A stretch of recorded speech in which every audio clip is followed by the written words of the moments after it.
Hey guys, so I said that I would do a video explaining the process I've had to go through for phalloplasty. I have Kaiser in California, and I think I'm under the Southern California. Now, Southern California and Northern California Kaiser have different protocols. So,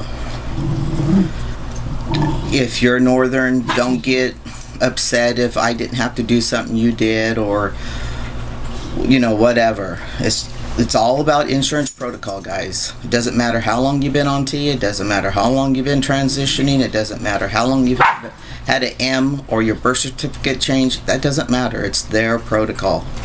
So what started it is I'll just give you a real short summary. Basically, I did not ever believe I'd be able to afford lower surgery, so you learn to settle and deal with it. And then when Kaiser took on gender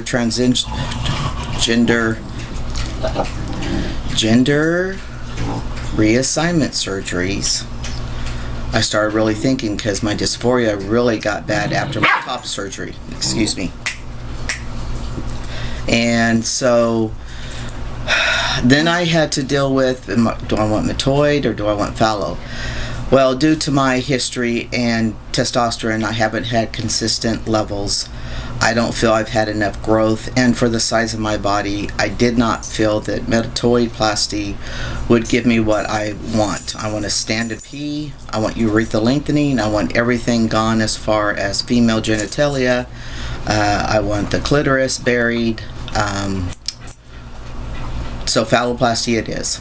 Okay, so I talked to my primary doctor about it, and he got in touch with me with referred me to a nurse coordinator for GRS, and I talked to her, and so I had to go to 2 different psychologists. They had to do their evaluations on me, and both of them told me no problem. And then I heard from her a few weeks after that I was authorized for a consult with whoever I wanted, and at that time I had already told her I wanted to see Dr. Crane. He offered everything I wanted. There was no bits and buts about it. That's who I was going to go to from the very start. So I got a consult in February with him. He helped me with my undecisiveness in a donor site, explained why he suggests the radial forearm free flap, and he just made it so much easier for me. I mean, I was so relieved. I was so nervous. You wait all these years and knowing that you would never be able to afford the kind of money that it took for this kind of surgery, and it's just been a blessing in my eyes. So anyway, so I saw him, and then Katrina told me that she would call me with a date as soon as they get all the paperwork going and everything, and coordinate with the micro surgery team and the hospital and all this stuff. So within 2 weeks she called me, offered me a closer date. I took it, and at that time she told me they're going to get everything processed.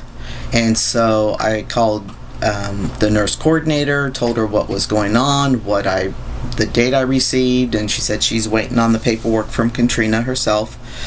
And she told me that the protocol was 3 months prior to my surgery date, I needed to get in and see the therapist for the last evaluation and review. So I did that, and she also told me to get in touch with the travel coordinator. We have to come up with the money, the lodging, and the travel expenses first, and then they reimburse us.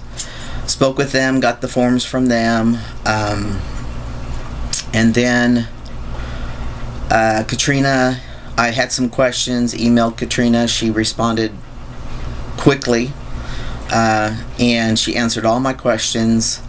Told me that I'd be receiving a packet from them and a packet from the hospital, in which I did so. So that's why I'm doing this video, just giving you a little bit more in depth of what the process is, what to expect. Forums are good, but a lot of different experiences kind of overwhelm you, and it was doing that for me before my consult. And when I went into Crane, he just looked at me and said, "It's going to be okay." And I just said, I just got overwhelmed with all this information.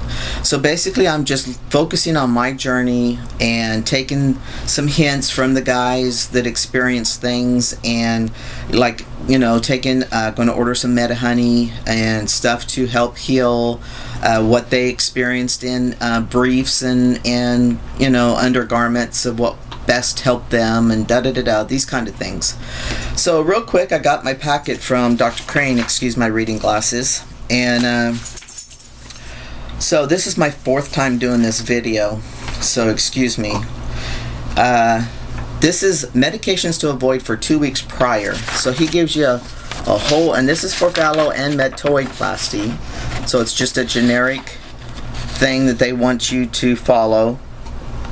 Reason for that is you don't want to take stuff like aspirin, anything with aspirin or a blood thinner in it. There's some medications that are blood thinners. Because they don't want you bleeding a lot or bleeding out when they're trying to do surgery. And you won't bleed out, but I'm just saying that you'll lose a lot of blood if your blood's real thin. Then this I really like because it said suggested homeopathic supplements. Now that was a key for me.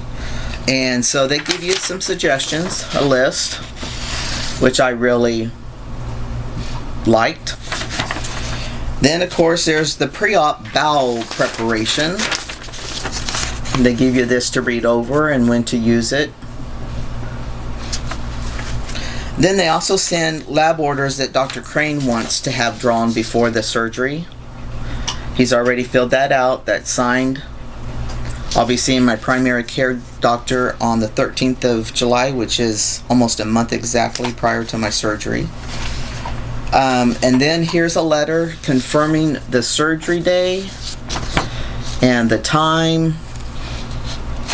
Yeah, surgery date, time, place, and there's 3 pre-op visits down there already signed. Also, please send the following to our office as soon as possible. I already did that. Medication list, the financial policy, the payment policy. Confirming the time, pre-op is Tuesday, August 11th at 11 a.m. And then my 3 post-ops, and the surgery is at 7:30 a.m. August 12th.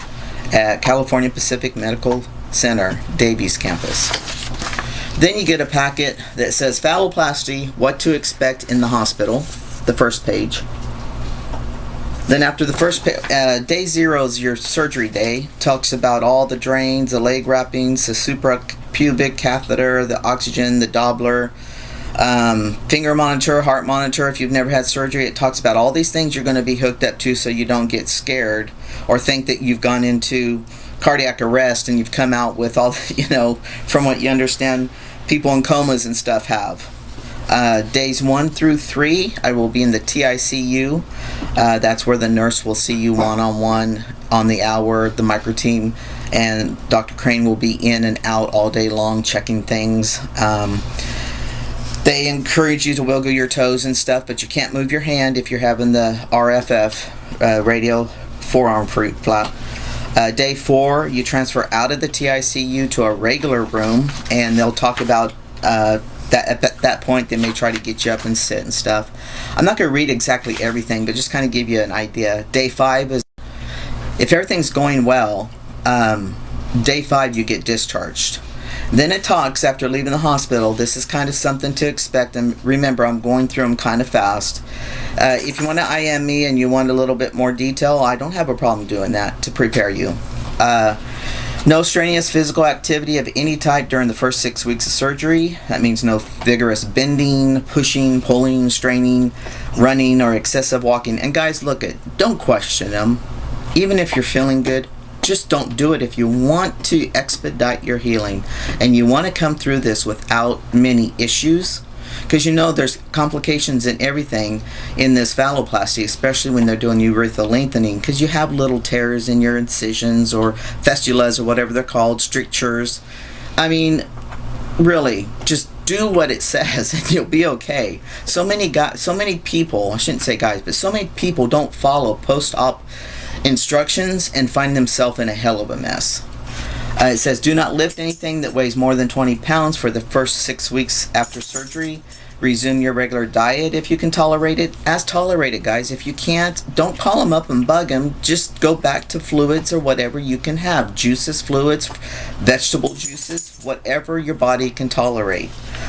You're not on a special diet after that. Avoid excessive alcohol. I would hope all of you would stay away from the alcohol during your healing. Drink plenty of water. Avoid dehydration. No smoking for at least 1 month after surgery. Sorry guys, get the nicotine. Well, I don't even know if the nicotine patches you can have. That'd be a good question, huh? Use pain medications as needed. Take antibiotics, stool softeners, aspirin, or other prescribed medication as directed. You can begin taking the arnica, that's another homeopathic thing. Don't shower until given permission to do so. Driving should be avoided while taking any narcotic medication. Some of this is common sense, guys. Care of the phallus, scrotum, and genital area. The nurses avoid pressure on this area until surgical site is well healed. Pressure can interfere with blood flow to the transplanted tissue. Elevate the phallus as much as you can. Keep incisions clean and dry. If drains are in place, sponge bath. Should not be applied to this area. Cold temperatures avoid the first few weeks after surgery. It is not generally necessary in the immediate post-operative period to apply any ointments or topical compounds to the incisions, as they can inhibit normal healing. So, talks about the pubic catheter. Don't pull on it, dislodge it. Drain care, donor site wound care, graft site wound care. Signs of infection, signs of bleeding. Ceramona is an accumulation of fluid at a surgical site. If significant fluid occurs under the skin graft at the donor site, it can cause loss of graft. Remove of this fluid can be performed in the office. So, graft failure, talks about that. Wound healing, talks about suggested supplies. Gives you all the heads up that you need. Diet, it tells you what to avoid. Caffeine, chocolate, fiber drinks. It says drink cranberry juice along with water. May decrease the incidence of urinary tract infections. So stuff like that, guys. So those were the instructions from Dr. Crane's office, which is the most important ones. The little booklet I got from the hospital was mainly for the pre-registration. And a lot of pamphlets to read about their care and what to expect and stuff like that. So I've got 6 weeks now. I don't know if I mentioned this in my last video. For those who follow me regularly, my wife was diagnosed with breast cancer at the end of April. She had a bilateral mastectomy by choice for preventive care also on May 15th.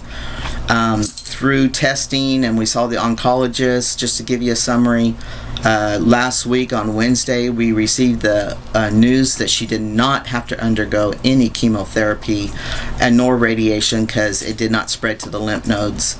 We are very fortunate. Our faith keeps us positive. We knew that this happened for a reason, and whatever it is, we hope that we have done the right thing, whether it's for someone, a testimony to someone, a witness to somebody else, an inspiration for somebody.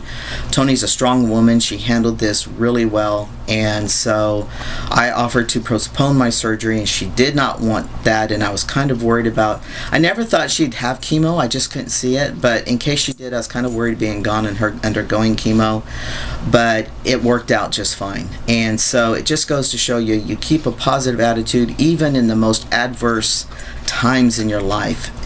Really, your mind can keep you above water, and the path seems to work out always better. So guys, this is the GRS update and detail. You guys take it one day at a time, and always make your journey as simple as possible. We'll talk to you later. Bye.